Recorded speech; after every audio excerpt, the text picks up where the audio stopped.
The situation you're describing is deeply unsettling, and I can only imagine the emotional weight it carries. Let's approach this step by step to explore possible explanations and next steps, keeping both rational and emotional considerations in mind.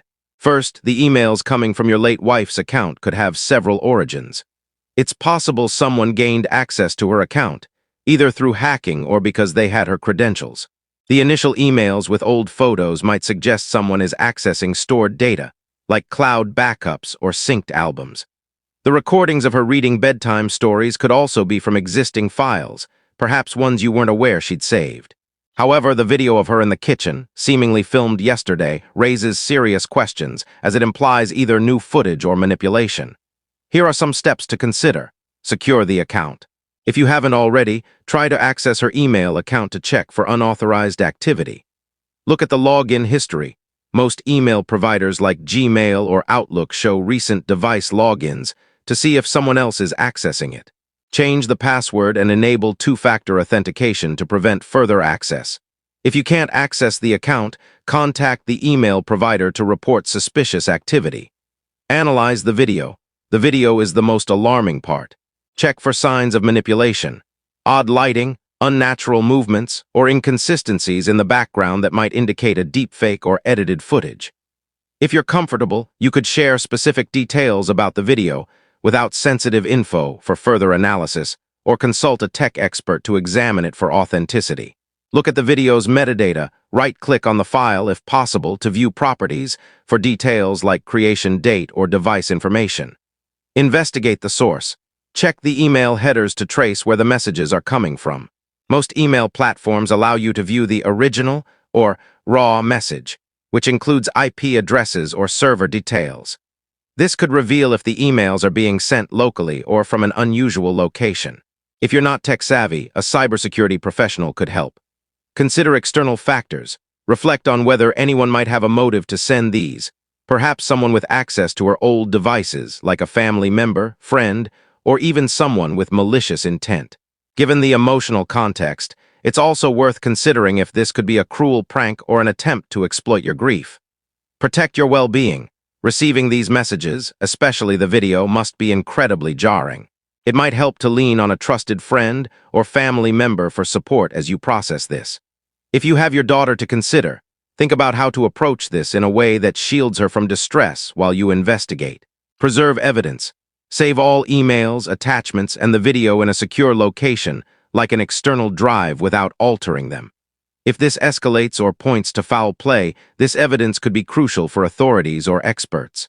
The video's claim of being filmed yesterday could point to a few possibilities. A deepfake created using old footage of your wife, someone impersonating her, unlikely but possible, or even a pre-recorded video misstated to seem recent. Given the house fire context, you might also check if any of her devices, phone, laptop, or cameras survived or were accessed post-fire, as they could contain the source material. The video lingered on my screen, frozen on her face. Her smile, so familiar yet impossibly out of place. The timestamp read yesterday, 7:42 p.m., but the kitchen looked exactly as it had before the fire consumed our home.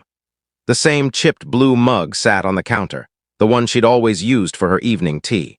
My hands shook as I replayed it. Her voice, soft and deliberate, said, "I'm still here, love, check the garden." Then the video cut to black. I hadn't slept. How could I? My daughter, Lily, was at my sister's for the weekend. Thank God, she didn't need to see this. I sat in the dim light of my temporary apartment, the glow of my laptop casting shadows on the walls. The garden.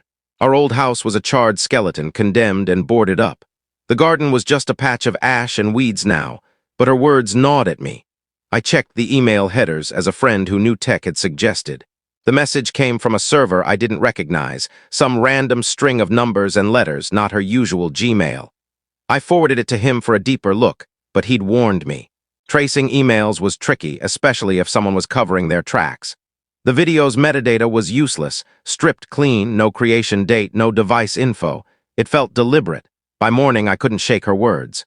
I drove to the ruins of our house, the air heavy with the acrid memory of smoke. The garden was in the back, a small square of earth where she'd planted sunflowers for Lily. I hadn't been back since the fire. The gate creaked as I pushed it open, my boots crunching on the brittle remains of our life. The sunflowers were gone, of course, but something caught my eye, a glint in the dirt. I knelt and brushed away the ash. A small metal box, no bigger than a book, was half buried. My heart thudded. It was her keepsake box, the one she'd kept old letters and trinkets in. It was singed but intact, as if it had been placed there after the fire. My hands trembled as I opened it. Inside was a USB drive labeled in her handwriting, "For you." Back at the apartment, I plugged the drive into my laptop, my stomach twisting. A single folder appeared named Riddit Stories. It held dozens of audio files, more bedtime stories, her voice clear and warm, reading tales of dragons and princesses. But at the bottom was another video file dated 2 days ago. I hesitated, my finger hovering over the play button. What was I afraid of? That it was her? That it wasn't? I clicked. The screen flickered, and there she was again, standing in our kitchen, impossible, pristine, untouched by flame. She looked straight at the camera, her eyes locking with mine. "I know you're scared," she said, her voice steady. "But I need you to listen. The fire wasn't an accident. Check the attic, please." The video ended abruptly, leaving only silence. The attic. The fire report had mentioned it as the origin point, but they'd ruled it electrical, a faulty wire. I'd never questioned it. Grief had swallowed me whole. Now doubt crept in. Who was sending these? Was someone manipulating her image, her voice, to toy with me? Or was it something else, something I couldn't rationalize?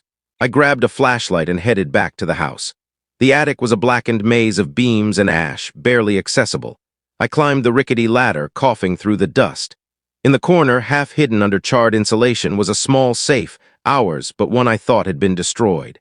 It was locked, but I knew the combination, Lily's birthday. Inside was a single sheet of paper, scorched at the edges. It was a handwritten note, not in her handwriting. It read, "She knew too much. So will you?" Below it was a symbol, a circle with a slash through it, like a signature. My phone buzzed in my pocket, snapping me out of my daze. Another email from her account. No subject, just a single line. "They're watching you now." The words stared back at me from my phone screen. "They're watching you now." My pulse hammered in my ears, the attic's charred beams seeming to close in around me.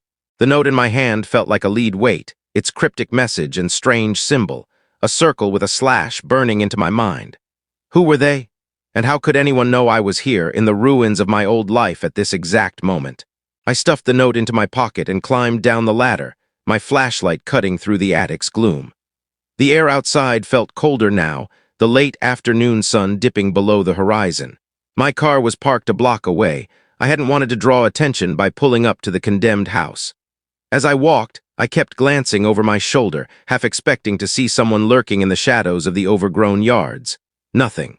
Just the eerie quiet of a neighborhood that had moved on from our tragedy. Back in my apartment, I locked the door and slid the chain into place, my hands still trembling. The USB drive sat on my desk, its contents both a lifeline to her and a Pandora's box.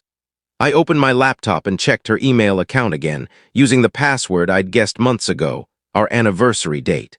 The inbox was empty except for the new message, no trace of the earlier ones. Someone was deleting them as fast as they arrived. I copied the latest email's raw data and sent it to my friend Mark, the tech guy. "Urgent," I typed. "Trace this, please." While I waited, I turned back to the USB drive. The video from the attic safe was still open, her face frozen on the screen. I couldn't bring myself to rewatch it yet. Instead, I opened the folder of audio files, Lily's bedtime stories. I clicked one at random, and her voice filled the room, reading The Velveteen Rabbit. It was so vivid, so her, that for a moment I could almost believe she was sitting beside me, her hand resting on Lily's head as she read. But then a faint glitch interrupted, a split-second distortion like a digital hiccup. I rewound and listened again. There it was, a low hum, almost imperceptible, buried under her words. It wasn't part of the story. I opened another file, same hum, same glitch, always at different points. My stomach churned. These weren't just recordings, they'd been tampered with. I wasn't sure what I was looking for, but I kept digging, opening file after file. The last one wasn't a story. It was her voice, but different, urgent, hushed. "If you're hearing this, it's not over. The fire wasn't an accident. Look at my work files. The project, they didn't want it out. I hid it. The garden, the box, you'll find it. I love you." I froze, her work files. She'd been a data analyst for a tech firm, working on encryption software. Nothing dangerous, she'd always said. Just numbers and code. But she'd been stressed in the months before the fire, staying late, locking her office door. I'd chalked it up to deadlines, but now I grabbed my phone and called Mark. Yo, I was just about to text you, he said, his voice tense. That email, it's bouncing through a proxy chain, but I got a partial trace. It's local within 100 miles. Whoever's sending these is close. And the server, it's tied to some defunct tech company, ArcVantage. Mean anything to you? It did. ArcVantage was her employer. They'd shut down weeks after the fire, their office gutted overnight, no explanation. I thought it was bankruptcy, but now it felt like something else. Can you dig into them? I asked. Already on it, Mark said, but man, be careful, this feels off, like targeted. I hung up and paced the apartment, the note symbol flashing in my mind. I pulled it out and searched online for circle with slash symbol. Nothing definitive, some math notations, a few obscure logos, but nothing that screamed conspiracy. Then I remembered her words, check my work files. Her laptop had been destroyed in the fire, but she'd always backed up to an external drive. The keepsake box in the garden, had she hidden more than the USB? I drove back to the house under the cover of night, the garden now a black void. I dug around where I'd found the box, my fingers sifting through ash and dirt. Nothing. Just as I was about to give up, my hand hit something hard. A second box, smaller, plastic, sealed tight. Inside was a single external drive, labeled Arc Backup. Back home, I plugged it in. The drive was encrypted, a password prompt glaring at me. I tried our anniversary, Lily's birthday, her favorite book titles, nothing worked. Then I remembered a phrase she'd muttered during late-night work sessions. Nullpunt. I typed it in. The drive unlocked. Hundreds of files flooded the screen, spreadsheets, code, emails. Most were technical, but one folder stood out. Project Null. Inside were documents detailing an encryption protocol she'd been developing, something about unbreakable data security. One email, sent to her boss 3 days before the fire, was marked urgent. We need to talk, the breach is real, they're onto us. The reply was curt, stop digging for your own safety. My phone buzzed again, another email from her account. This time it was a live feed link. Against every instinct, I clicked it. The screen flickered and there was our kitchen again, but different wrong. The walls were scorched, the mug shattered on the floor. She stood there, her image glitching, her voice distorted. You found it, she said, her eyes unnatural, too bright. They know you did, run. A noise outside my apartment door made me jump, a soft scrape like a footstep. I grabbed the drive, stuffed the note in my pocket, and froze, listening. Another sound, a faint click like a lock being tested. The click at the door stopped my breath.